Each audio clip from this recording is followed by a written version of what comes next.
ఖమ్మంలో మరోసారి కాంగ్రెస్ పార్టీ సత్తా చాటింది. ఎంపీ ఎన్నికల్లో అనుకున్న దానికంటే రెట్టింపు మెజారిటీ రావడంతో ఫుల్ జోష్లో ఉంది కాంగ్రెస్ క్యాడర్. పార్టీ ఎంపీ అభ్యర్థి రఘురామరెడ్డి గెలుపు కోసం అన్ని తామై ముందుండి నడిపించారు జిల్లాకు చెందిన ముగ్గురు మంత్రులు. మరోవైపు బీఆర్ఎస్ సిట్టింగ్ స్థానం కోల్పోయి డిపాజిట్తో సరిపెట్టుకోవాల్సి వచ్చింది. ఇక బీజేపీ డిపాజిట్ కోల్పోయినా అసెంబ్లీ ఎన్నికలతో పోలిస్తే ఓటింగ్ శాతం గణనీయంగా మెరుగుపరుచుకుంది. ఖమ్మం రాజకీయాల్లో వచ్చిన మార్పేంటో ఇప్పుడు చూద్దాం. ఖమ్మం జిల్లా కాంగ్రెస్ అడ్డా అని పార్లమెంటు ఎన్నికల్లో సాధించిన భారీ విజయంతో మరోసారి రుజువైంది. 7 నెలల క్రితం జరిగిన అసెంబ్లీ ఎన్నికల్లో ఖమ్మం జిల్లాలో కాంగ్రెస్ సత్తా చాటుకుంది. ఖమ్మం పార్లమెంటరీ నియోజకవర్గంలోని 7 అసెంబ్లీ స్థానాలు కాంగ్రెస్ ఖాతాలో చేరిపోయాయి. మొత్తం 7 నియోజకవర్గాల్లో కలిపి కాంగ్రెస్ ఎమ్మెల్యే అభ్యర్థులకు 2,50,000కు పైగా మెజారిటీ వచ్చింది. ఇక పార్లమెంటు ఎన్నికల్లో ఆ స్థాయి మెజారిటీ వస్తుందా రాదా అన్న చర్చ కాంగ్రెస్ వర్గాల్లో పెద్ద ఎత్తున జరిగింది. ఖమ్మం ఎంపీ సీటులో గులాబీ పార్టీ గట్టి పోటీ ఇచ్చిందన్న అంచనాలతో కాంగ్రెస్ అభ్యర్థి రఘురామరెడ్డికి 2 లక్షల లోపే మెజారిటీ వస్తుందని భావించారు. కానీ సీన్ కట్ చేస్తే ఊహించని రీతిలో కాంగ్రెస్ అభ్యర్థికి మెజారిటీ వచ్చింది.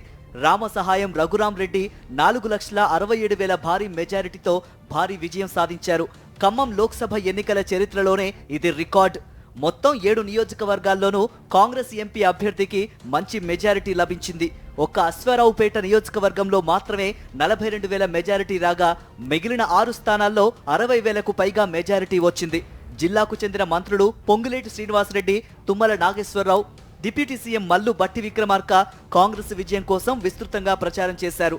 అసెంబ్లీ ఎన్నికల్లో వచ్చిన మెజారిటీ కంటే తగ్గితే లెక్క తేడా కొడుతుందనే ఉద్దేశంతో ఖమ్మం ఎంపీ సీటును ప్రతిష్టాత్మకంగా తీసుకుని కాంగ్రెస్ క్యాడర్ సీరియస్ గా పనిచేసింది. సిట్టింగ్ ఎంపీ సీటును కోల్పోయిన గులాబీ పార్టీ 2వ స్థానంతో సరిపెట్టుకోవాల్సి వచ్చింది.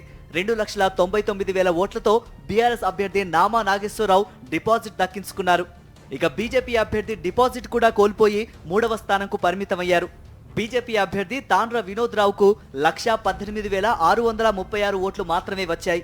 అయితే అసెంబ్లీ ఎన్నికల్లో వచ్చిన ఓట్ల కంటే బీజేపీ ఓటింగ్ శాతంను బాగా మెరుగుపరుచుకుంది.